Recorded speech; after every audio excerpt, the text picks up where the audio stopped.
Part 1. The Rainy Night. The rain was coming down hard that Tuesday evening. The kind of rain that makes you want to run home as fast as possible and curl up with a warm blanket.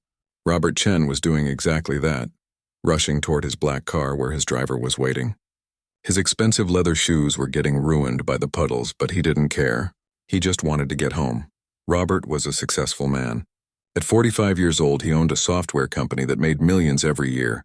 He had a huge house in the best part of the city, drove luxury cars, and could buy pretty much anything he wanted. But there was one thing missing in his life.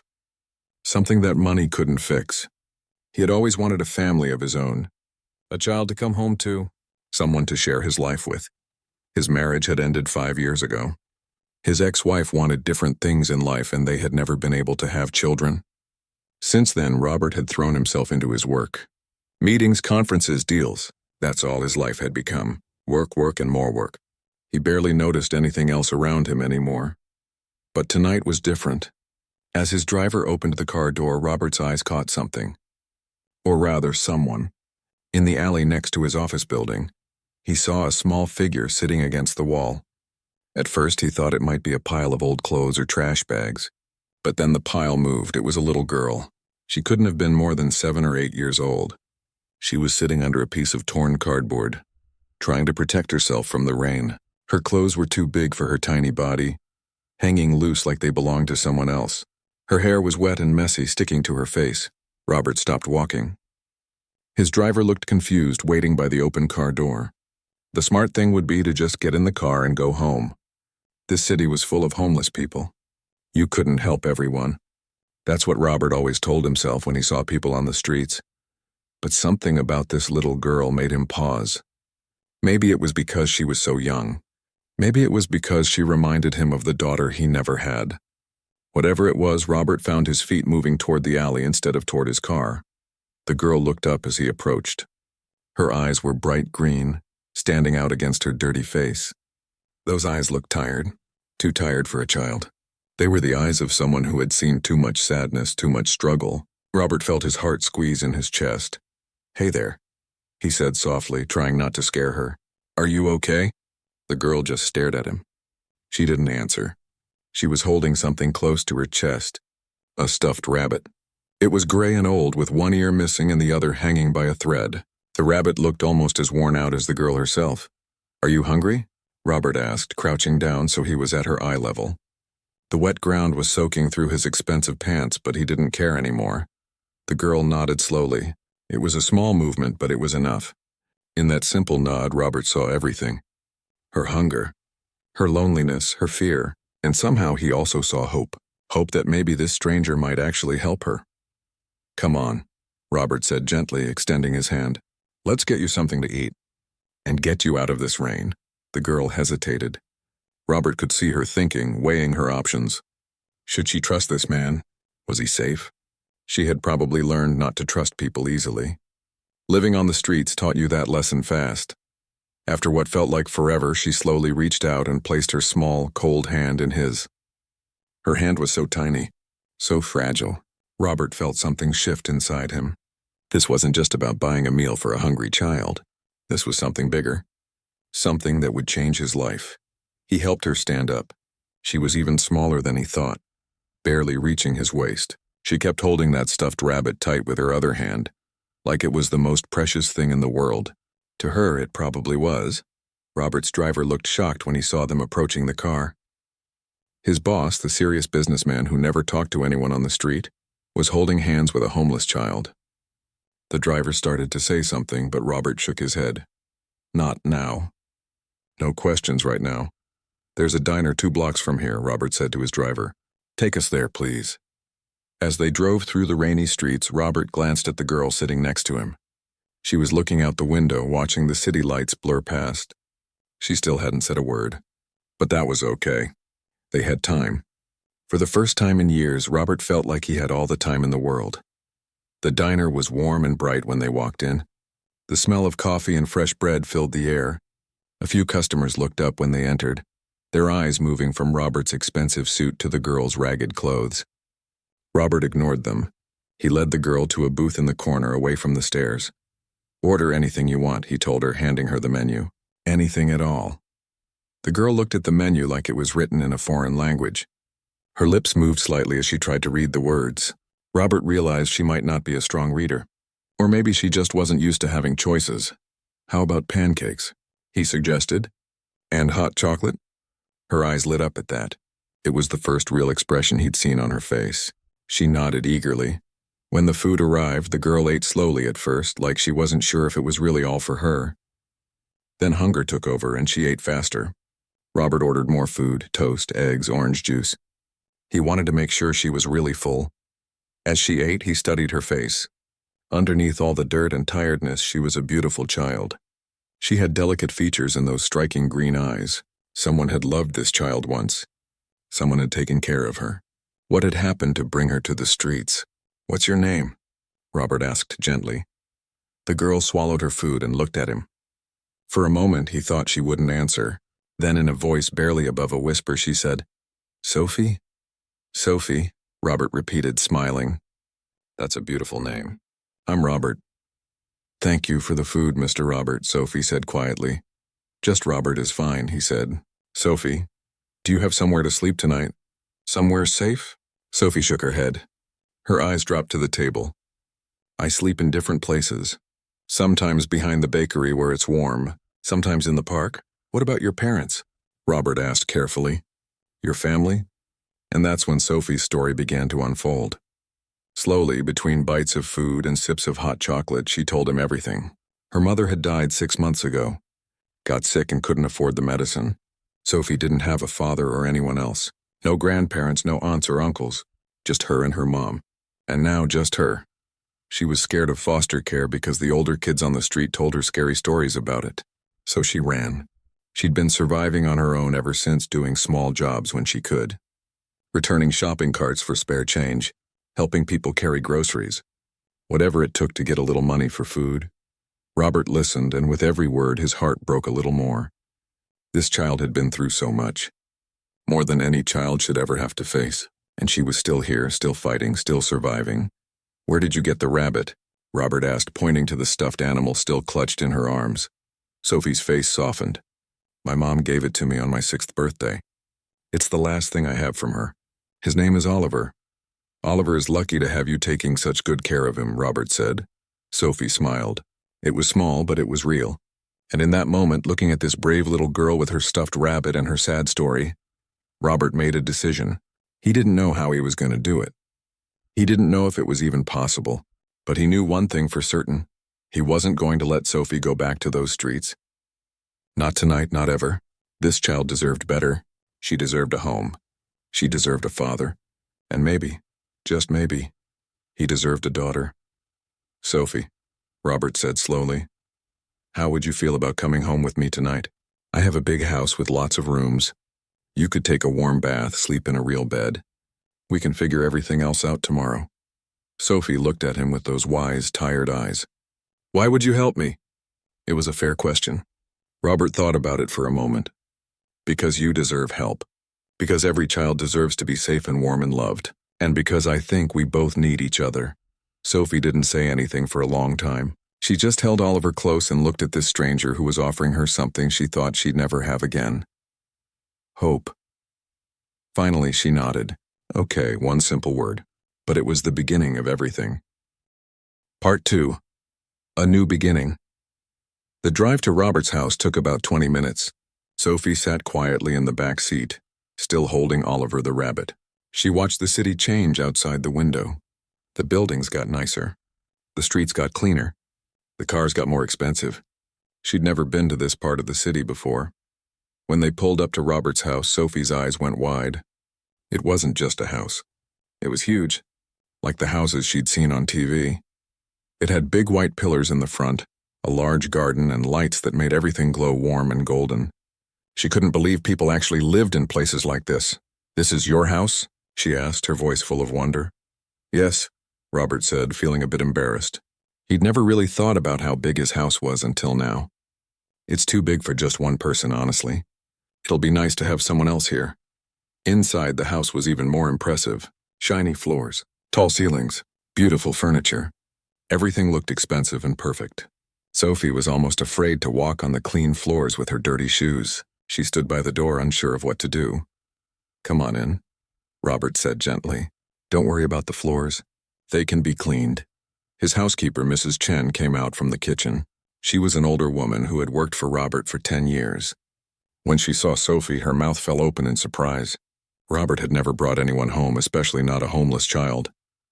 "Mrs. Chen, this is Sophie," Robert explained quickly. "She'll be staying with us. Could you prepare the guest room? And maybe draw a bath? Sophie needs some clean clothes, too. Tomorrow we'll go shopping. But for tonight, maybe find something that might fit her." Mrs. Chen recovered from her shock quickly. She'd raised 5 children of her own. She knew what to do. "Of course, sir. Come with me, sweetheart," she said to Sophie, her voice kind and warm. But Sophie didn't move. She looked at Robert, fear in her eyes. She didn't want to leave him. He was the one who'd been kind to her. What if she went upstairs and when she came back, this was all a dream? Robert understood. "I'll be right here," he promised. "I'm just going to make some phone calls. When you're done with your bath, we can have some tea and cookies. How does that sound?" Sophie nodded slowly and followed Mrs. Chen upstairs, still clutching Oliver. While Sophie was upstairs, Robert made several phone calls. First, he called his lawyer. Then he called a social worker he knew from his charity work. He needed to understand what he was getting into. Could he just keep Sophie here? What were the legal steps? What did he need to do to make sure she was safe and cared for properly? The answers weren't simple. There were laws, procedures, forms to fill out, background checks. It wasn't as easy as just wanting to help a child. The system was complicated, but Robert was determined. He'd built a company from nothing. He could figure this out too. About an hour later, Mrs. Chen came down the stairs smiling. "She's a sweet child," she said. "Very polite, very quiet. She didn't want to let go of that stuffed rabbit even in the bath. I had to wash it separately and promise she could have it back. Thank you." "Mrs. Chen," Robert said gratefully. "Sir, if you don't mind me asking," Mrs. Chen said carefully, "what are you planning to do? You can't just keep her here without proper procedures." "I know," Robert said. "I'm working on it. I've already made some calls. Tomorrow I'll make more. But tonight she needs a safe place to sleep. That's all I'm thinking about right now." Mrs. Chen nodded approvingly. She had always thought her boss worked too much and needed more heart in his life. Maybe this child was exactly what he needed. Sophie came down wearing one of Mrs. Chen's old t-shirts that reached her knees like a dress. Her hair was clean now, falling in soft brown waves around her face. Without all the dirt, Robert could see her clearly for the first time. She looked healthier already. Just a bath and a meal had made a difference. "Feel better?" Robert asked. Sophie nodded. The water was so warm, and it smelled like flowers. Such a simple thing. A warm bath, something Robert took for granted every single day. But to Sophie it was special. It reminded Robert how much he'd been taking for granted his whole life. They sat in the living room together. Mrs. Chen brought cookies and warm milk. Sophie ate slowly this time. Not because she wasn't hungry, but because she seemed to be savoring every bite, like she was trying to remember this moment. "Sophie," Robert said gently, "I want to talk to you about what happens next." Sophie stopped eating.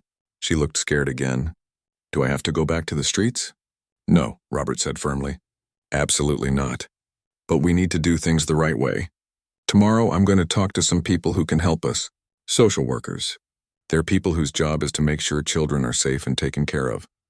"Will they take me away?" Sophie asked, her voice shaking. "Not if I can help it," Robert said.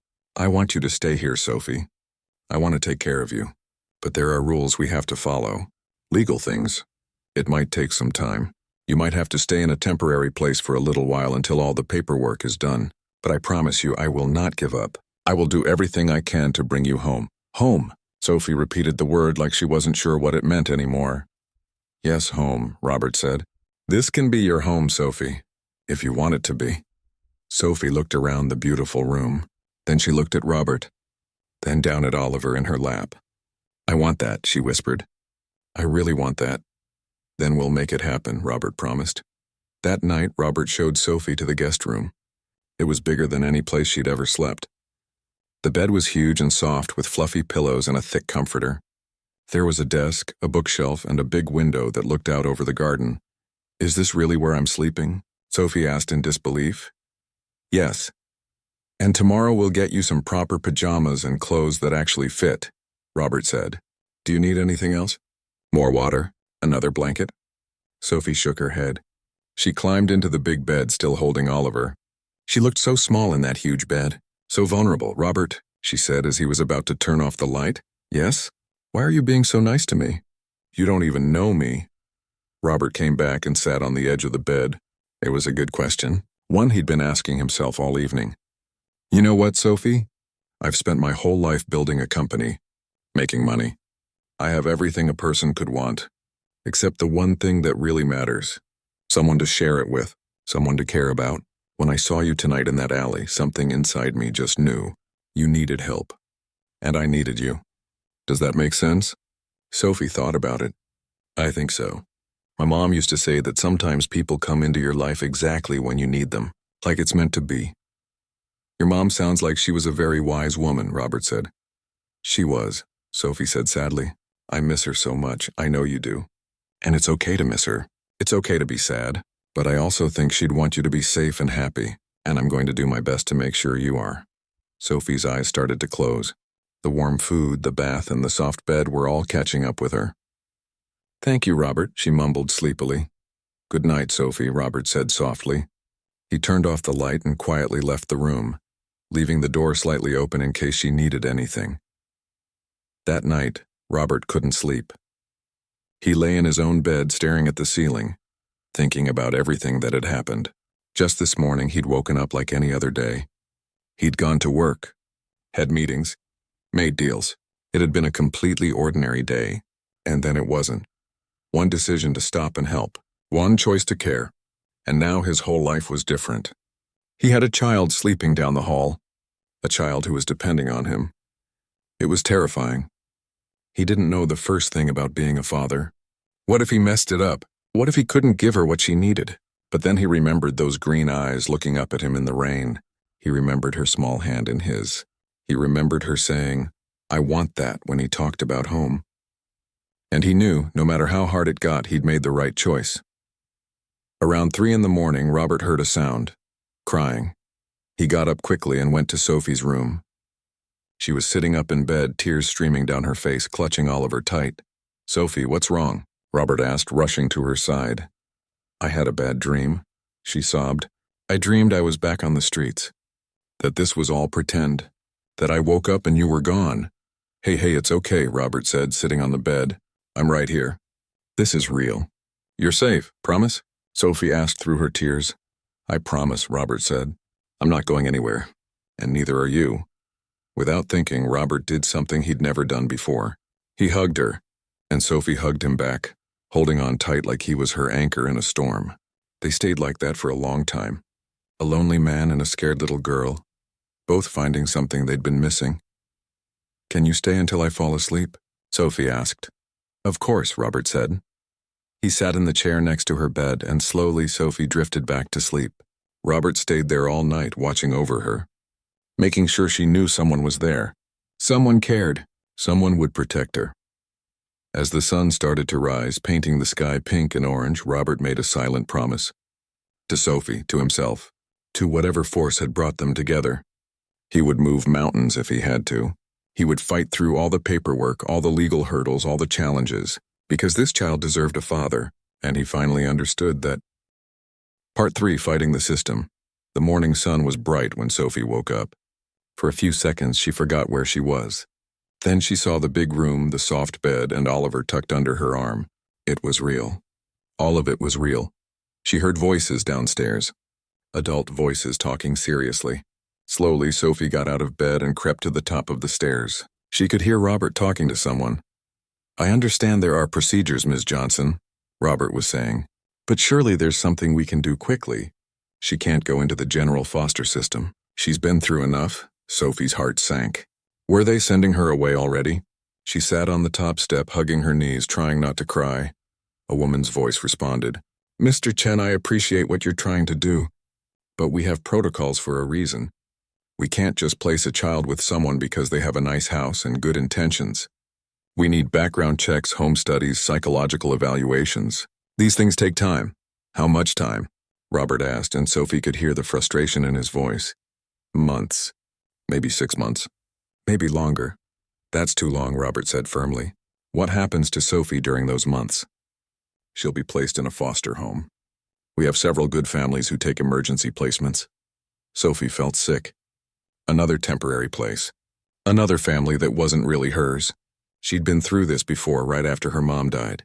She'd stayed with a foster family for 2 weeks before running away. They weren't mean, but they weren't her family either. She was just another kid to them. Another mouth to feed. Isn't there any way she can stay here while we process everything? Robert asked. I can provide anything you need, references, financial records. Whatever it takes. There was a long pause. There might be one option. Emergency temporary guardianship. But you'd need to file paperwork today. And even then, it's not guaranteed. A judge has to approve it. Tell me what to do, Robert said immediately. I'll do whatever it takes. Sophie heard papers rustling. The social worker was explaining something complicated about forms and courts and interviews. Sophie didn't understand all of it, but she understood one thing. Robert was fighting for her. He was really trying to keep her. She stood up and slowly walked down the stairs. Both adults stopped talking when they saw her. The social worker was a middle-aged woman with kind eyes and graying hair. She smiled at Sophie. You must be Sophie. I'm Ms. Johnson. I work with Child Protective Services. Sophie nodded but didn't say anything. She walked straight to Robert and stood close to him. He put his hand on her shoulder gently. Sophie, Ms. Johnson is here to help, Robert explained. She's going to make sure everything is done properly so you can stay here with me. But it might take some time. Do I have to leave? Sophie asked, her voice small. Ms. Johnson knelt down to Sophie's level. Sweetheart, Mr. Chen is trying very hard to make sure you can stay. But I need to ask you some questions first. Is that okay? Sophie looked at Robert. He nodded encouragingly. It's okay. Just tell her the truth. For the next hour, Ms. Johnson asked Sophie lots of questions. About her mom. About living on the streets. About how she met Robert. About how she felt staying here. Sophie answered everything honestly. She told Ms. Johnson that Robert had been nothing but kind to her. That she felt safe here. That she wanted to stay more than anything. Ms. Johnson also talked to Mrs. Chen, who explained how gentle Robert had been with Sophie. How he'd stayed up all night when she had a nightmare. How he'd already made dozens of phone calls to figure out how to help her properly. After all the questions, Ms. Johnson sat down with Robert again. Okay, here's what I can do. I'm going to recommend emergency temporary guardianship. You'll have a court hearing in 3 days. If the judge approves it, Sophie can stay here while we process the full adoption application. But Mr. Chen, you need to understand something. This is going to be scrutinized heavily. A wealthy single man wanting to adopt a homeless child he just met? There will be questions. Lots of them. Let them question me, Robert said. I have nothing to hide. My intentions are pure. Sophie needs a home and I want to give her one. Ms. Johnson studied him for a moment, then nodded. I believe you. And that's what I'll tell the judge. But you need to prepare yourself. The next few months won't be easy. There will be home visits, interviews, evaluations. They'll dig into every part of your life. I don't care, Robert said firmly. Whatever it takes. The next 3 days were a blur. Robert barely went to his office. He spent his time filling out forms, gathering documents, and preparing for the court hearing. His lawyer helped him understand what to expect. They practiced questions the judge might ask. Sophie stayed close to Robert during all of this. She was quiet, watching everything with those wise eyes. Mrs. Chen took her shopping for clothes that actually fit. Sophie had never had so many new things. New shoes, new shirts and pants, a warm jacket. She kept touching everything like she couldn't believe it was real. At night, Robert would sit with Sophie and they'd talk. He learned more about her life, how her mom had worked 3 jobs trying to make ends meet, how Sophie had taught herself to read by looking at signs in store windows, how she'd learned to stay safe on the streets by being invisible and avoiding trouble. You're a very smart girl, Sophie, Robert told her one evening. Did you go to school? Sophie nodded. Until my mom got sick. Then I had to stay home to take care of her. After she died, I was too scared to go back. I thought they'd ask questions and take me away. Well, once everything is settled, you'll go back to school, Robert said. You deserve an education. A real chance at life. What if the judge says no? Sophie asked, the fear clear in her voice. What if I have to leave? Robert took her hand. Then I'll keep fighting. I won't give up, Sophie. I promise you that. The day of the court hearing arrived. Robert dressed in his best suit. Sophie wore a new blue dress that Mrs. Chen had bought her. She held Oliver tight as they walked into the courthouse. The courtroom was smaller than Sophie expected. There were just a few people there. The judge was an older man with white hair and glasses. He looked stern but not mean. Ms. Johnson spoke first, explaining the situation. She told the judge about how Robert had found Sophie, about the emergency placement, about his intention to adopt. She recommended the temporary guardianship, noting that she'd found no red flags in her initial investigation. Then it was Robert's turn to speak. He stood up and Sophie could see his hands shaking slightly. He was nervous. That made Sophie nervous too. Your Honor, Robert began, I know this situation is unusual. I know it raises questions. A single man wanting to adopt a child he just met, but sometimes life doesn't follow a predictable path. Sometimes you meet someone and you just know. That's what happened when I met Sophie. The judge listened quietly. Robert continued, I've spent 45 years building a successful business. I have more money than I could ever spend, a big house, everything material you could want. But I was missing something essential, purpose, family, love. When I saw Sophie in that alley, cold and hungry and alone, something in me shifted. I saw a child who deserved so much better than what life had given her, and I realized I could be the one to give her that chance. Mr. Chen, the judge interrupted, what do you know about raising a child? Do you have any experience? No, Your Honor, I don't, Robert admitted honestly. I've never been a father before, but I'm willing to learn. I've already enrolled in parenting classes. I've hired a family counselor to help Sophie deal with her trauma and to help me understand how to support her. I'm not going into this blindly. I'm going into it committed. The judge turned to Sophie. Young lady, can you come up here, please? Sophie's heart pounded. She walked slowly to stand in front of the judge's bench. She felt so small. Sophie, do you understand what's happening here? The judge asked gently. Sophie nodded. Mr. Chen wants to take care of me, and I want to stay with him. Why? The judge asked. You've only known him a few days. Sophie thought about it. Because he didn't have to help me, but he did. Because when I had a nightmare, he stayed with me all night. Because he looks at me like I matter, like I'm not just a problem to solve. He makes me feel safe. The judge studied her carefully. Then he looked at Robert. Then at all the papers in front of him.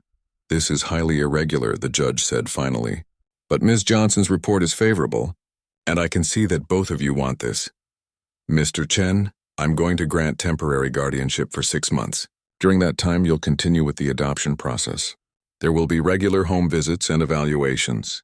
If everything goes well, we'll move forward with the adoption. If there are any problems, any concerns at all, Sophie will be removed immediately. Do you understand? Yes, Your Honor, Robert said, relief flooding through him. Thank you. Don't thank me yet, the judge said. The hard part is just beginning. Raising a child isn't like running a business, Mr. Chen. It requires patience, sacrifice, and unconditional love. Are you ready for that? Robert looked at Sophie, who was looking back at him with hope shining in her eyes. Yes, Your Honor, I'm ready. The judge signed the papers. Just like that, it was official. For the next 6 months, Robert was Sophie's legal guardian. It wasn't adoption yet, but it was a start. Outside the courthouse, Sophie hugged Robert tight. We did it, she whispered. Part 4, Learning to be a Family. The first few weeks were harder than either of them expected. Not because they didn't care about each other, but because neither of them really knew how to be a family. Robert was used to a quiet, organized life. He woke up at 6 every morning, went for a run, showered, had coffee, and went to work. Everything ran on a schedule. Everything had its place. But children don't work on schedules. Children are messy and unpredictable and full of needs you can't plan for. Sophie, on the other hand, was used to taking care of herself. She didn't know how to ask for things. She didn't know it was okay to make noise or take up space. She'd spent 6 months trying to be invisible, and you can't just turn that off overnight.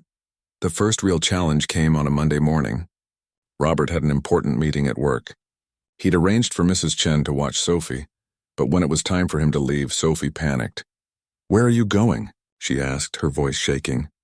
I have to go to work, sweetheart, Robert explained. But I'll be back by dinner time. Mrs. Chen will be here with you. But what if you don't come back? Sophie's eyes filled with tears.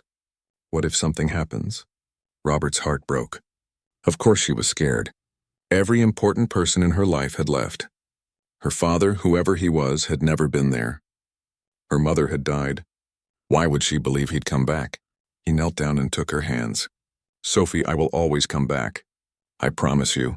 Work is just something I have to do, but you are more important. I will always come home to you. How do I know? Sophie whispered. Robert thought for a moment. Then he took off his watch. It was expensive, something his father had given him years ago. One of the few things he treasured. He put it on Sophie's wrist. It was way too big for her, but that wasn't the point. This watch has been in my family for 3 generations, he said. It's very important to me. I'm leaving it with you so you know I'll come back. Because I would never leave something this important behind, just like I would never leave you behind. Sophie looked at the watch on her wrist, then at Robert. Slowly she nodded. Okay. Robert made it to his meeting, but he couldn't focus. He kept checking his phone, worried about Sophie. His business partner noticed. Everything okay, Robert? You seem distracted. I'm fine, Robert said, then paused. Actually, no. I need to tell you something. I'm in the process of adopting a child. A little girl named Sophie. She's been through a lot and she needs me right now, so I might not be as available as I used to be. His business partner stared at him in shock. You're adopting? Since when? Since 2 weeks ago, Robert admitted. I know it's sudden. I know it changes things. But she's my priority now. After a moment, his partner smiled. Good for you, Robert. Honestly, good for you. We can handle things here. Family comes first. Robert left the meeting early and rushed home. When he walked through the door, Sophie ran to him and hugged him tight. She was still wearing his watch. You came back, she said, relief in her voice. I told you I would, Robert said, hugging her back. I'll always come back. That night, they started a new routine. Every evening when Robert came home, they'd sit together and talk about their day. Sophie would tell him what she did with Mrs. Chen, what she learned, what she was thinking about. And Robert would tell her about his work, explaining things in simple terms that she could understand. School was another challenge. Sophie hadn't been in a classroom for almost a year. Robert enrolled her in a good private school, thinking that would be best. But on the first day, Sophie came home in tears. What happened? Robert asked, worried. The other kids, Sophie sobbed. They asked where I lived before. I said I was homeless, and they laughed. They said I was lying. They said homeless people don't go to fancy schools. Robert felt anger rise in his chest.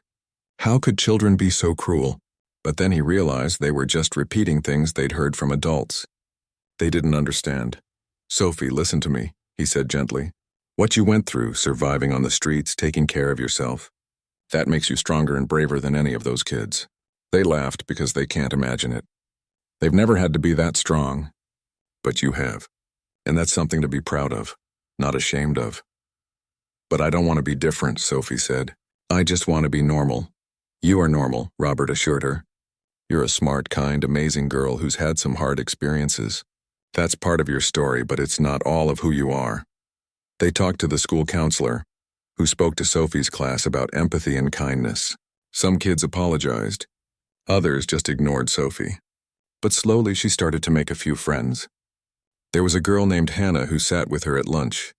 A boy named Chris who was her partner in science class. Small connections, but they mattered. At home, they were learning each other's rhythms. Robert discovered that Sophie loved to draw.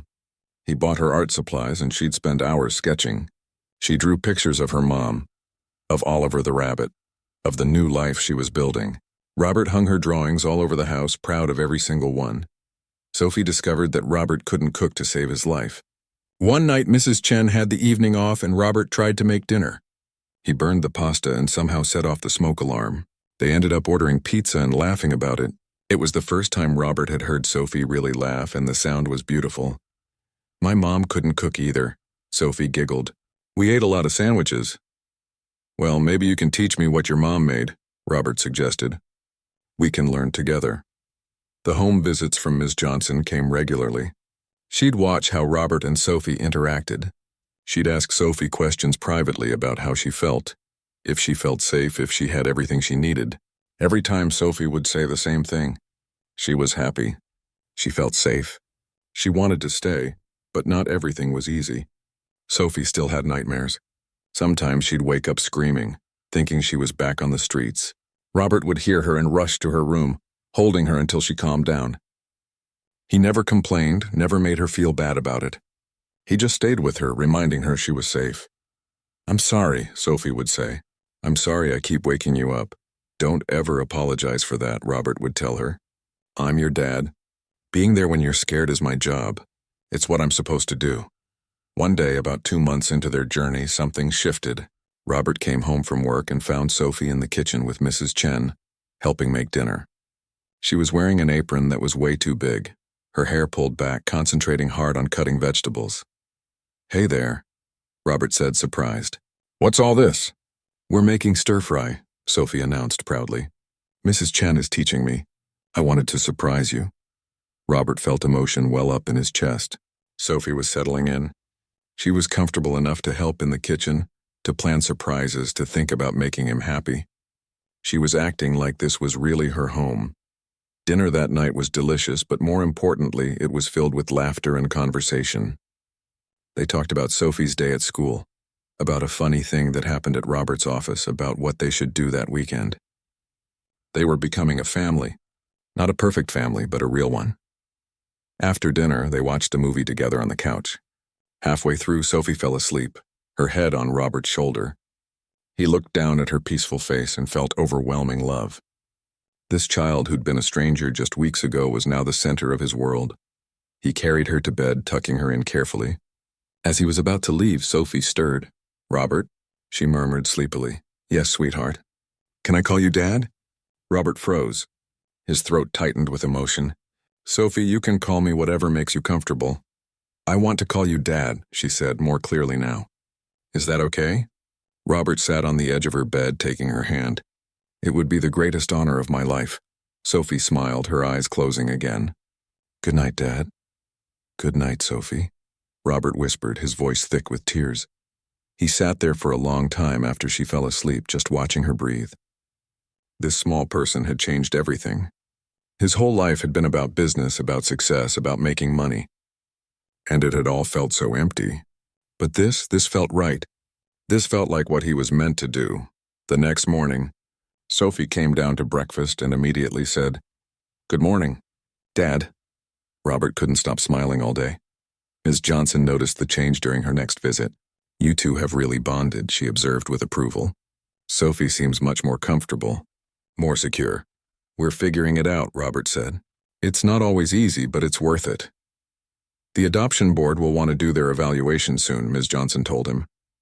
"They'll interview you both separately, look at Sophie's school records, talk to teachers and counselors. It's the final major step before the adoption can be finalized." Robert felt nervous. They'd come so far, but it wasn't final yet. What if something went wrong? What if they decided he wasn't suitable? As if reading his mind, Ms. Johnson smiled. "I wouldn't worry too much, Mr. Chen. I've been doing this job for 20 years. I can tell when a placement is right. And this is right. Sophie is thriving.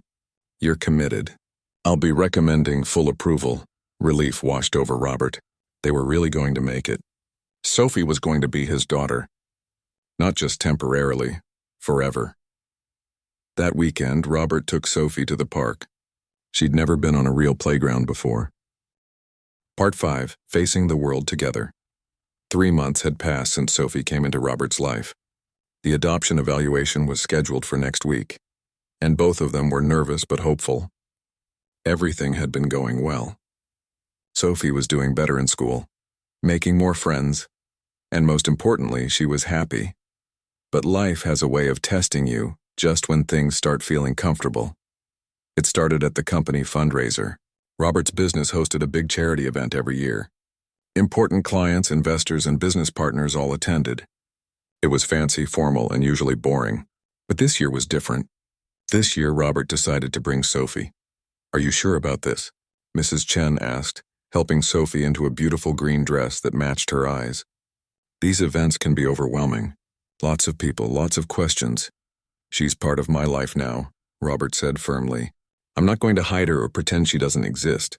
If people have a problem with that, they're not people I want to do business with." Sophie looked beautiful in her new dress. her hair styled in soft curls. But Robert could see the nervousness in her eyes. "You don't have to do this if you don't want to," he told her. "We can stay home, order Chinese food, and watch movies instead." Sophie shook her head. "No, I want to go. I want to be there with you." The ballroom was crowded when they arrived. Crystal chandeliers hung from the ceiling, and waiters walked around with fancy appetizers. Sophie held Robert's hand tight as they entered. She'd never been anywhere like this before. People noticed them immediately. Robert Chen, the successful businessman who never brought anyone to these events, was here with a young girl. The whispers started quickly. "Is that his daughter? I didn't know he had a child. Where did she come from?" Robert ignored the whispers. He introduced Sophie to his business partner, to his assistant, to several friendly colleagues. Most of them were kind, complimenting Sophie's dress and asking her about school. But then they ran into Gregory Walsh. Gregory was an investor in Robert's company, and an arrogant man who thought money made him better than everyone else. Well, Robert," Gregory said, looking at Sophie with obvious judgment. "Who's this?" "This is my daughter, Sophie," Robert said proudly. Gregory's eyebrows went up. "Your daughter? Since when?" "I didn't know you were married, or had a child. I'm in the process of adopting her," Robert explained, keeping his voice calm even though he could feel his anger rising. Gregory looked Sophie up and down in a way that made her uncomfortable. "Adoption? Really? That's quite the charity project, Robert. Though I suppose for someone like you who has everything, you needed a new hobby." Sophie felt her cheeks burn with shame. A charity project, a hobby, like she was just something Robert bought to make himself feel good. "Sophie is not a project," Robert said, his voice ice cold. "She's my daughter, and I'd appreciate it if you'd speak about her with respect." Gregory laughed. "Come on, Robert. You found some homeless kid and decided to play hero. We all know what this is really about. You're trying to improve your image. Make yourself look like a good guy. It's smart, actually. Great PR move." Sophie felt tears forming in her eyes. She pulled her hand from Robert's and ran. She didn't know where she was going, just away from that horrible man and his cruel words. Robert found her a few minutes later in a quiet hallway, sitting on the floor with her knees pulled to her chest, crying quietly. "Sophie," he said softly, sitting down next to her on the floor, not caring about his expensive suit. "He's right," Sophie sobbed. "You're just doing this to look good. I'm just your charity project." "Sophie, look at me," Robert said firmly. She slowly looked up, tears streaming down her face. "That man is wrong. Completely wrong. You are not a charity project. You're not a PR move. You're my daughter. And I love you." It was the first time he'd said those words out loud. "I love you," Sophie stared at him. "You love me?" "Yes," Robert said without hesitation. "I love you, Sophie. Not because it makes me look good. Not because I'm trying to be a hero. But because you're funny and smart and brave and kind. Because you make my life better. Because when you call me Dad, it's the best thing I've ever heard. I love you because you're you." Sophie threw her arms around him, hugging him tight. "I love you too, Dad." They sat there for a while, just holding each other. Finally, Robert stood up and helped Sophie to her feet. "Come on, we're going home. This party isn't worth our time." But Sophie surprised him. "No, let's go back in. Are you sure?" Sophie nodded, wiping her tears. "You taught me not to run away from hard things. You taught me to be brave. So let's be brave together." Robert smiled, proud of her strength. They walked back into the ballroom hand in hand. Gregory was still there, talking to a group of people. When he saw them return, he smirked. Robert walked straight up to him. The room got quiet, people sensing confrontation. "Gregory," Robert said calmly, "I want you to listen very carefully. Sophie is my daughter. Not a project. Not a hobby. My daughter. And if you ever speak about her that way again, you and I will have serious problems. I don't care how much money you've invested in my company. Family comes first." Gregory looked shocked. Robert had always been professional, diplomatic. He'd never seen him this passionate about anything. "Furthermore," Robert continued, "I'm going to ask you to apologize to Sophie, right now." The room was completely silent. Everyone was watching. Gregory looked around, realizing he was trapped. If he refused, he'd look like a bully who wouldn't apologize to a child. Slowly, reluctantly, he turned to Sophie. "I apologize," he muttered. "I was out of line." Sophie looked up at him with those wise green eyes. Apology accepted, she said simply. Robert and Sophie walked away, leaving Gregory standing there embarrassed. As they moved through the room, something amazing happened. People started coming up to them, not to gossip or judge, but to offer support.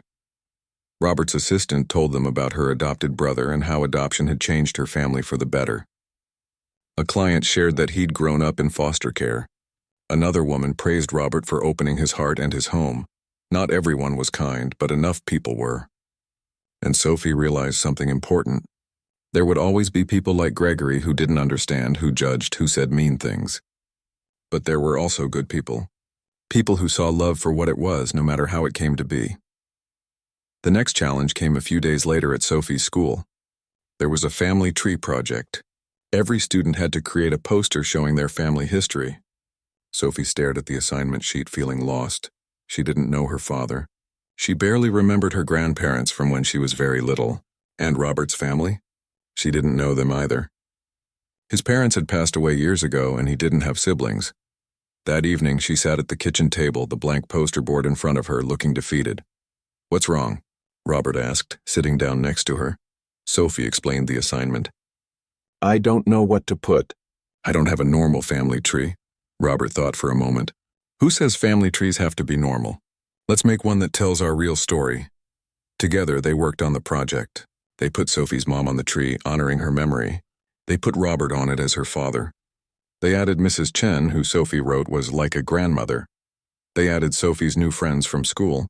They even added Oliver the rabbit. "Family isn't just about blood," Robert explained. "It's about who loves you, who supports you, who's there when you need them. That's what makes a family." Sophie smiled. "So we're a family? Even though we haven't known each other that long?" "We've been a family since that rainy night," Robert said. "We just didn't know it yet." The next day, Sophie presented her family tree to the class. Some kids had traditional trees with grandparents and cousins and aunts and uncles going back generations. Sophie's was different, smaller, but it was honest. "My family doesn't look like everyone else's," Sophie told the class. "My mom died and I was alone. Then I met my dad and everything changed.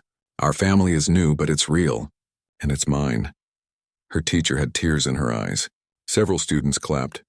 And Hannah, Sophie's friend, came up after class and gave her a hug. "Your family tree is cool," she said. "It's like a superhero origin story." Sophie laughed. She'd never thought of it that way, but maybe Hannah was right. That weekend, the adoption evaluation took place. A woman named Dr. Patricia Lee came to the house. She was a psychologist who specialized in adoption cases. She spent hours with them, both together and separately. She asked Sophie about her nightmares, her feelings about her mother, her relationship with Robert. She asked Robert about his parenting approach, his plans for Sophie's future, how he balanced work and family. Dr. Lee observed them having lunch together, playing a board game, doing homework. She was looking for something, some sign that this was real, that it would last, that they were truly bonded. At the end of the day, Dr. Lee sat down with both of them. "I have to be honest," she began, and Sophie's heart sank. "When I first got this case, I was skeptical. The circumstances were unusual. The timeline was fast. But after spending today with you both, I see something rare. I see genuine love. I see a child who's healing and thriving. I see a father who's committed and present." Sophie grabbed Robert's hand. "My recommendation will be full approval for the adoption," Dr. Lee said with a smile. Part 6, the final hearing. The 6 weeks passed faster than either of them expected. Sophie's 9th birthday came during this time, and Robert made sure it was special. He threw her a party with her school friends, complete with a chocolate cake, games, and presents. Sophie had never had a real birthday party before, and watching her face light up with joy made Robert's heart feel full. But as the final court date approached, both of them became nervous. Even though Dr. Lee had recommended approval, nothing was certain until the judge signed the papers. What if something went wrong? What if someone objected? What if the judge changed their mind? The night before the hearing, Sophie couldn't sleep. Robert heard her moving around in her room at midnight. He knocked softly on her door. "Can't sleep either?" he asked. Sophie shook her head. "What if tomorrow doesn't go well?" Robert sat on her bed. "Then we'll figure it out. But Sophie, you need to understand something. No matter what happens in that courtroom, you're my daughter. The law might take time to catch up, but in my heart you already are. But they could take me away, Sophie whispered, voicing her deepest fear. They won't, Robert said firmly. We've done everything right. We've followed every rule. We've proven we're a real family. Tomorrow is just making it official. Tell me again about after, Sophie said. About what happens when it's all done. This had become their ritual over the past weeks. When Sophie got scared, Robert would paint pictures of their future with words. After tomorrow, we'll go out for the biggest ice cream sundaes we can find, Robert began. Then we'll come home and maybe watch your favorite movie. And the next day, we'll start planning a real vacation. Maybe the beach? You've never seen the ocean, have you? Sophie shook her head, smiling now. I've never been on vacation at all. Well, that changes now, Robert said. We'll go to the beach. You can learn to swim, build sandcastles, collect seashells. We'll stay in a nice hotel and eat seafood and just relax. How does that sound? Perfect, Sophie said, yawning. It sounds perfect. Now try to get some sleep, Robert said, kissing her forehead. Tomorrow is a big day. A good day. Finally, Sophie drifted off. Robert went back to his own room, but he didn't sleep much either. He kept thinking about everything that had led to this moment. That rainy night felt like a lifetime ago and yesterday at the same time. So much had changed. He had changed. Before Sophie, his life had been predictable and empty. Now it was chaotic and full. There was noise and laughter in his house. Drawings on the refrigerator. Someone who needed him. Someone he needed. Morning came too slowly and too fast at the same time. They both dressed carefully. Robert in his best suit. Sophie in a navy blue dress with white flowers.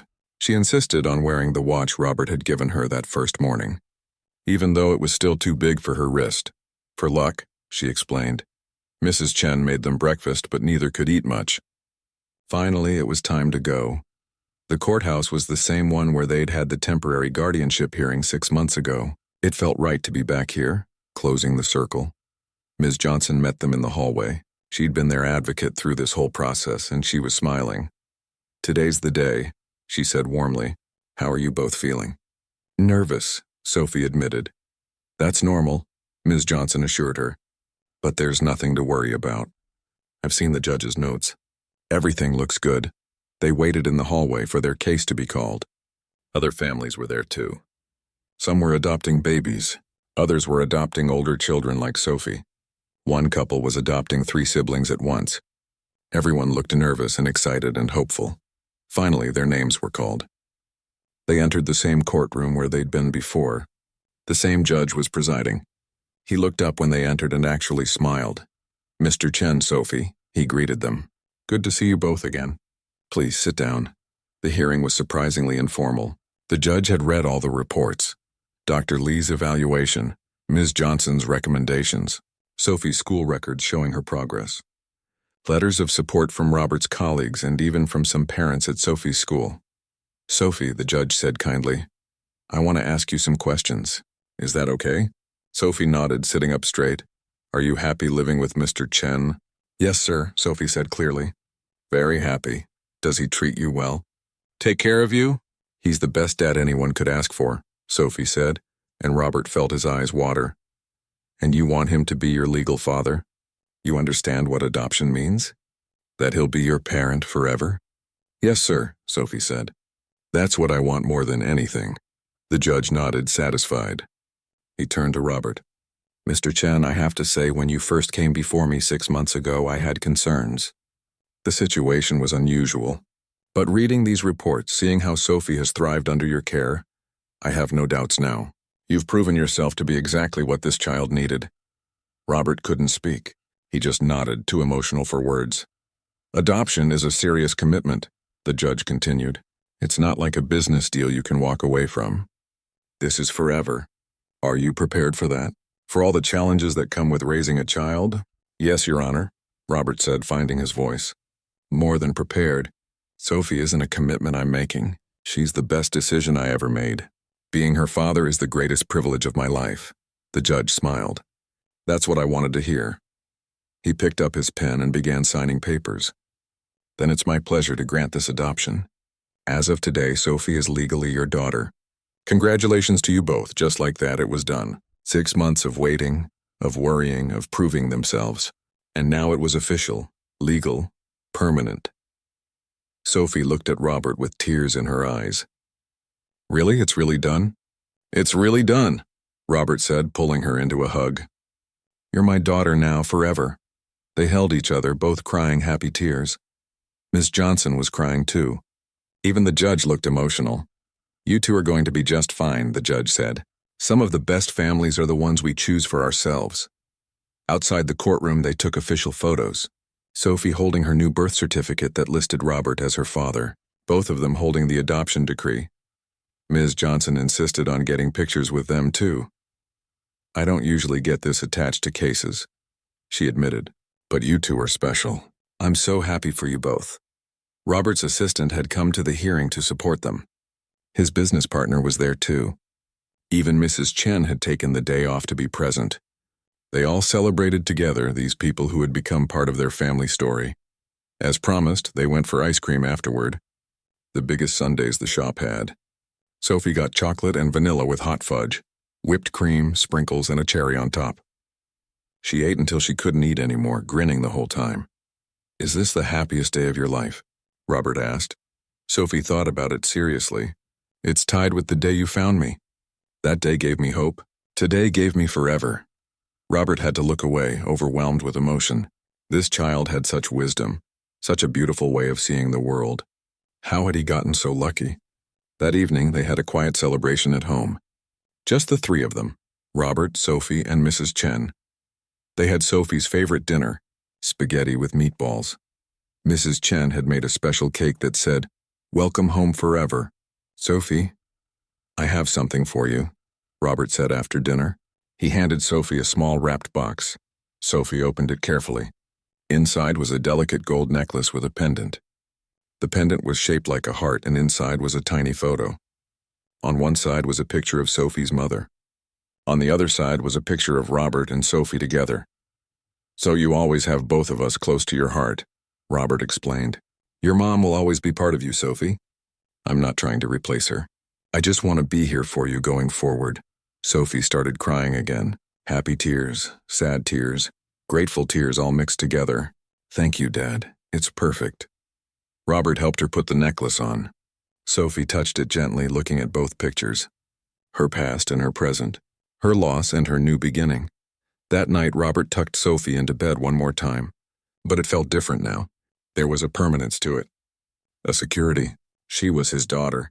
Legally, officially forever, Dad, Sophie said as he was about to turn off the light. Yes? When I was on the streets, I used to look at families walking by. Parents holding their kids' hands. And I'd think that would never be me again. That I'd lost my chance at having a family. Robert sat back down on her bed. But then you found me, Sophie continued. Or I found you. And everything changed. You gave me a home, but more than that, you gave me a family. You gave me a future. You gave me hope. Sophie, you gave me all those things too, Robert said. I didn't realize how empty my life was until you filled it. You taught me what really matters. Not money or success or business deals, but love, connection, family, Sophie smiled. So we saved each other? Yeah, Robert agreed. I guess we did. Good, Sophie said, yawning. Because that's what families do. They save each other. As Robert left the room, he thought about those words. She was right. Families save each other. They lift each other up. They fight for each other. They love each other, even when it's hard.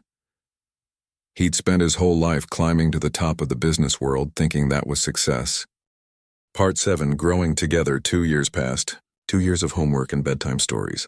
2 years of birthday parties and school plays.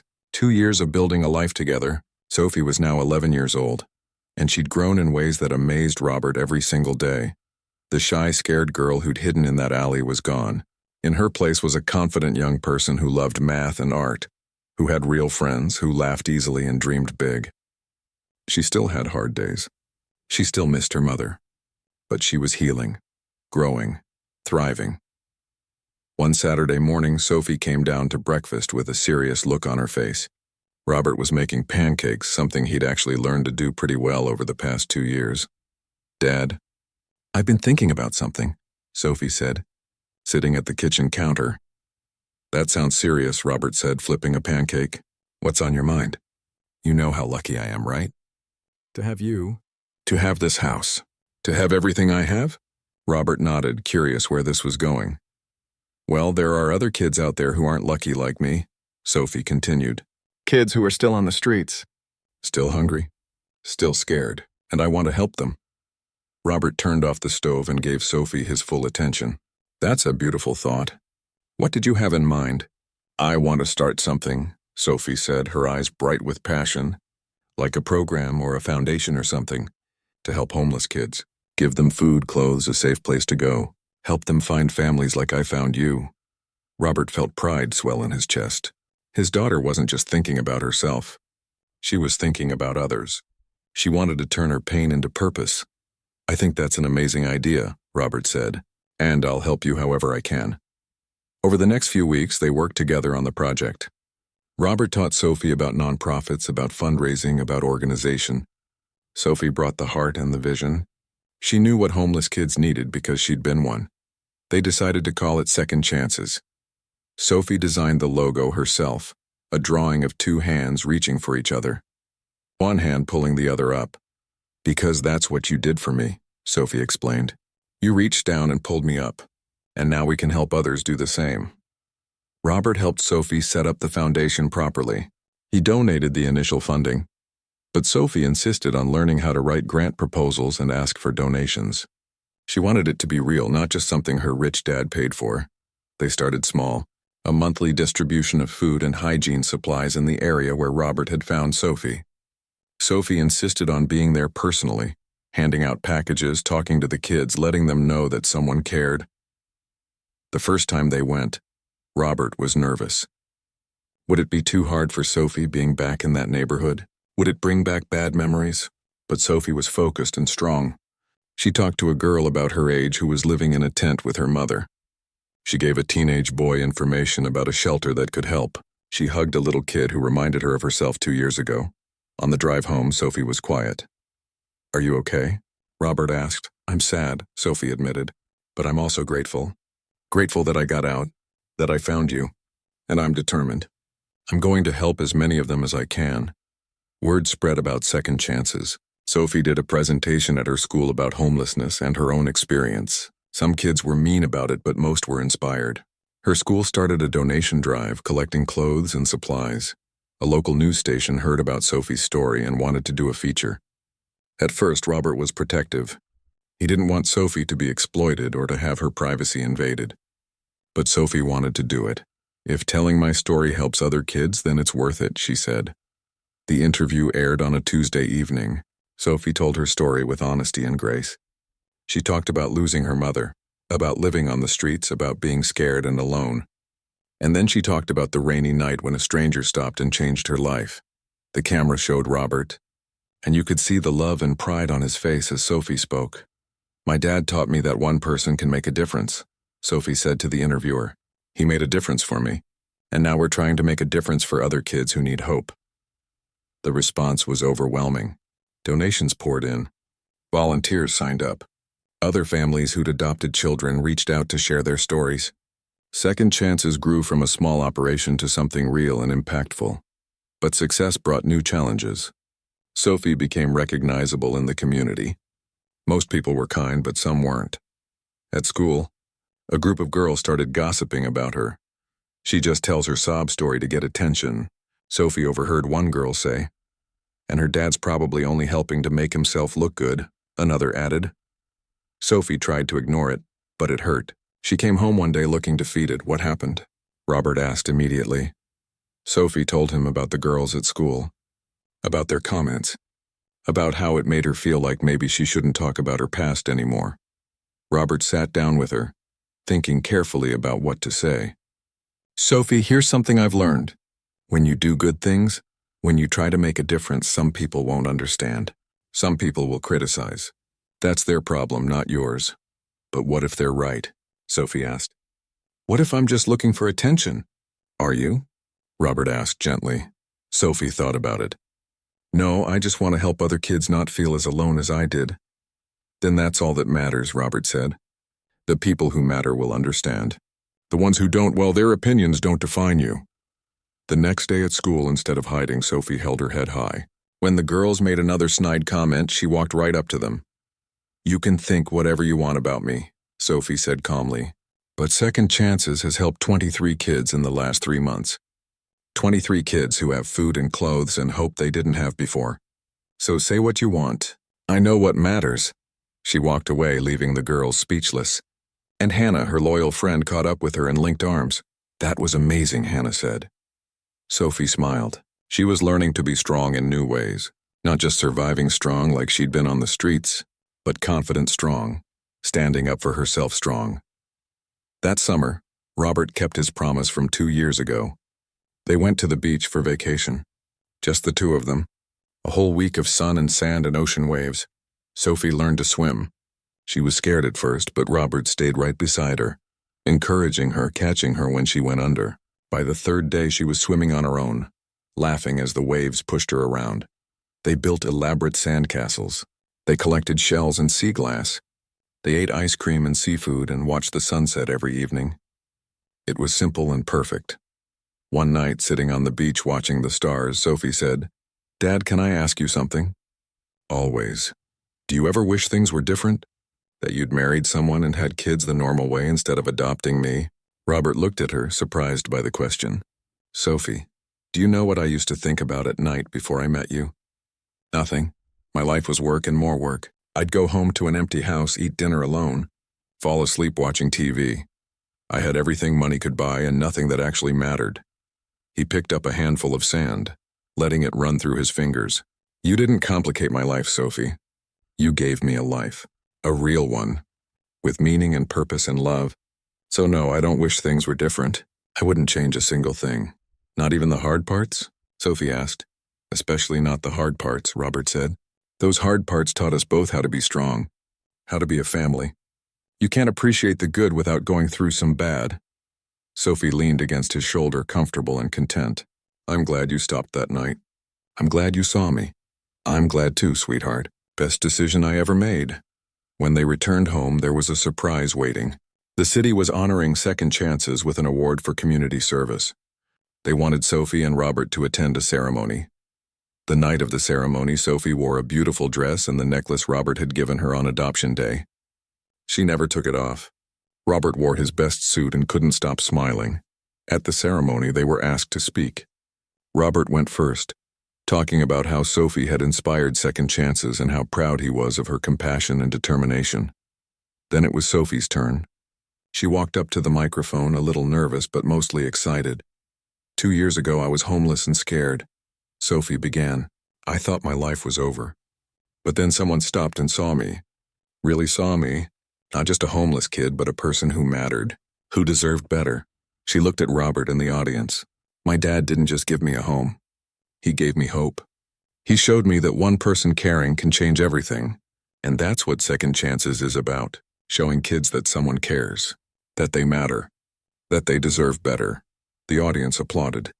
Some people were crying. Sophie's words were simple but powerful. "I can't save every kid out there," Sophie continued, "but I can help some. And maybe the kids I help will help others. And maybe, one person at a time, we can make things better." More applause. Robert was crying now too, not even trying to hide it.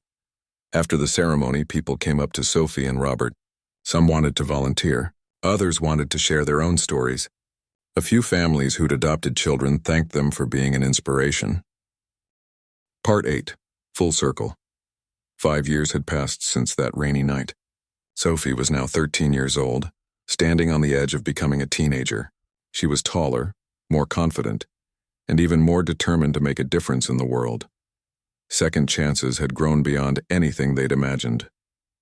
What started as monthly food distributions had become a full community center. They had a building now, donated by one of Robert's business contacts. Inside were computers for kids to do homework, a small library, a kitchen that served hot meals, and even shower facilities. But the most important thing they'd added was a family matching program. They connected homeless children with families willing to foster or adopt. In 5 years, they'd helped place 47 children in loving homes. Today was special. Today was the grand opening of the new wing they'd built. It was named in honor of Sophie's mother. The Sarah's Memorial Wing would provide temporary housing for families in crisis. A safe place to stay while they got back on their feet. Sophie stood in front of the building looking up at the sign with her mother's name. Robert stood beside her, his hand on her shoulder. "She'd be so proud of you," Robert said softly. "I hope so," Sophie replied. "I hope she knows that her love didn't die with her, that it's still here, still helping people through me." The ceremony was beautiful. The mayor was there. Local news covered it. But most importantly, the people they'd helped were there. Families who'd found homes. Kids who'd found hope. They were the real reason for the celebration. A teenage boy named Tommy spoke about how second chances had saved his life. He'd been living in his car after his parents died, about to drop out of school. Second chances gave him meals, a safe place to study, and eventually connected him with a foster family. Now he was a senior in high school with a scholarship to college. "I used to think nobody cared," Tommy said, his voice emotional. "But Sophie and her dad proved me wrong. They showed me that there are good people in the world. People who help just because it's the right thing to do." Sophie hugged Tommy after his speech. She remembered meeting him 3 years ago, how lost he'd looked. Seeing him now, confident and hopeful, made every hard day worth it. After the ceremony, there was a reception. Sophie was talking to volunteers when a woman approached her. She was in her 30s, nicely dressed with kind eyes. "Sophie?" the woman said hesitantly. "You probably don't remember me, but I'm Jennifer. I used to know your mother." Sophie's eyes widened. "You knew my mom?" "We worked together at the diner," Jennifer explained, "before she got sick. She talked about you all the time. How smart you were, how much she loved you." Tears filled Jennifer's eyes. "When she got sick, I lost touch. I didn't know what happened until I saw your story on the news a few years ago. I'm so sorry I wasn't there to help you." Sophie felt tears coming too. "It's okay. You're here now." "Your mother would be so incredibly proud," Jennifer said. "Not just of second chances, but of the person you've become. Strong and kind and brave. That's what she always wanted for you." They talked for a long time. Jennifer shared stories about Sophie's mother that Sophie had never heard. Funny stories about work. Stories about how her mom would save her tips to buy Sophie books. Stories that made Sophie laugh and cry at the same time. Robert watched from across the room, giving them space. He knew how important this was for Sophie. She'd lost so much when her mother died, including memories and stories. Jennifer was giving some of that back. Later that evening, after everyone had gone home, Sophie and Robert sat in the empty community center. The new wing was finished, ready to help families tomorrow. But tonight it was just the two of them. "This is amazing, Sophie," Robert said, looking around. "You built this.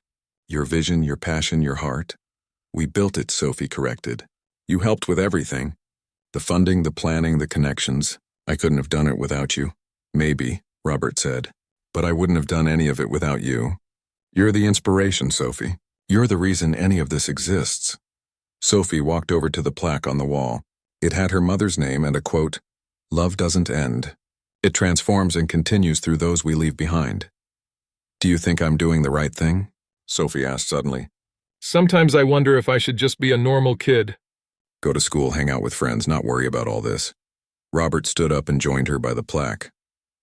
"Do you want to be just a normal kid?" Sophie thought about it. "No, I mean, sometimes it's hard. Sometimes I wish I didn't know what it feels like to be homeless and scared. But I do know. And because I know I can help, it feels like something I'm supposed to do." "Then you have your answer," Robert said. "Sophie, you're 13 years old and you've already changed more lives than most people do in a lifetime. But if you ever want to step back, focus on just being a teenager. That's okay too. You don't have to carry the weight of the world." "I know," Sophie said, "but I'm not carrying it alone. I have you." Robert hugged her tight. "Always. I'll always be here." They locked up the center and drove home. The house that had once been so empty was now filled with life. Sophie's artwork covered the walls. Photos of their vacations and adventures sat on every surface. A dog named Buddy, who they'd adopted last year, greeted them at the door. That night, Sophie did her homework at the kitchen table while Robert cooked dinner. This had become their routine. Simple, ordinary family time. The kind of normal that Sophie had once thought she'd never have again. "Dad," Sophie said, looking up from her math homework, "we're doing a family project at school. We have to interview our parents about their life lessons. Can I interview you?" "Of course," Robert said, sitting down across from her. "What do you want to know?" Sophie pulled out her notebook. "What's the most important thing you've learned in your life?" Robert didn't even have to think about it. that success isn't measured by money or power or how high you climb in business. It's measured by the lives you touch, the love you give and receive, the difference you make. Sophie wrote that down. When did you learn that? The night I met you, Robert said simply. I thought I was successful before. I had everything, or so I believed. But I was empty. You filled that emptiness. You showed me what really matters. So I taught you something? Sophie asked, smiling. You taught me everything that matters, Robert said. How to love unconditionally. How to be patient. How to be brave enough to change my whole life for something real. Sophie's next question was softer. Do you ever regret not having biological children? Kids who looked like you? Robert reached across the table and took her hand. Sophie, you are my child. Biology doesn't make a family. Love does, commitment does, showing up every day does. You're my daughter in every way that matters. When I look at you, I don't see someone else's child. I see my daughter. Sophie squeezed his hand.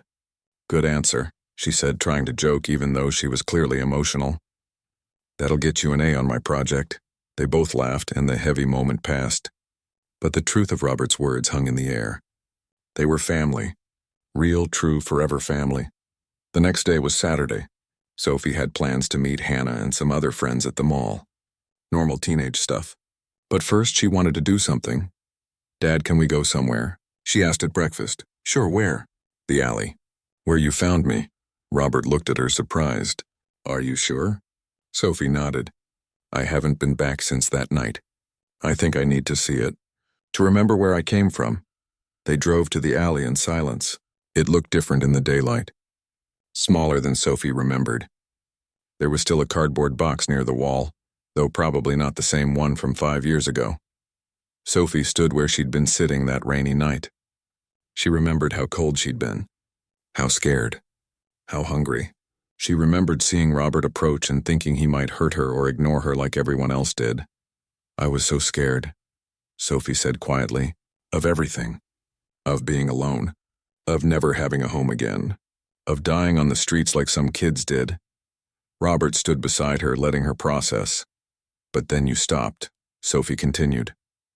You saw me, you cared, and everything changed. She turned to look at him. Do you remember what you were thinking that night? Robert nodded.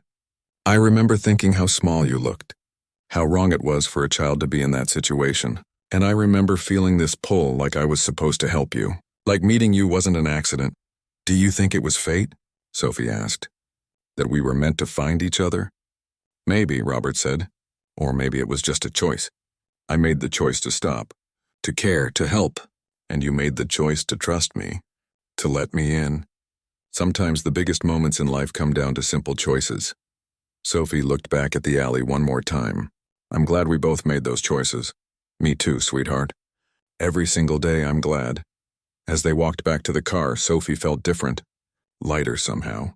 She'd faced the place of her worst memories and realized it didn't have power over her anymore. She wasn't that scared little girl anymore. She was Sophie Chen, daughter, student, founder of Second Chances. A person with a past, but also a future.